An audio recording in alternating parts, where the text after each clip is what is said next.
ఈరోజు third day కదండి.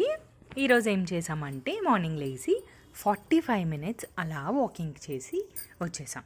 తర్వాత రెగ్యులర్గా కాకుండా ఈరోజు జీరా పౌడర్ తీసుకొని అందులో హాట్ వాటర్ మిక్స్ చేసి తీసుకున్నాను అనమాట. సో ఇది అయిపోయిన వెంటనే బ్రేక్ఫాస్ట్ ఈరోజు ఓట్స్ చియా పుడ్డింగ్ తీసుకున్నాను. ఇందులో ఏమేమి యాడ్ చేశానంటే చియా సీడ్స్, ఓట్స్, బనానా, బాదం, వాల్నట్స్ యాడ్ చేసి కొంచెం మిల్క్ అండ్ వాటర్లో యాడ్ చేశాక హనీ వేసుకొని తిన్నా. చాలా బాగుంది బ్రేక్ఫాస్ట్, చాలా ఫుల్లింగ్గా అనిపించింది. సో తర్వాత నేను 1 cup white rice and rajma curry తీసుకున్నాను ఈరోజు లంచ్కి వచ్చేసి. పక్కన సలాడ్ పెట్టుకున్నాను, ఆనియన్స్.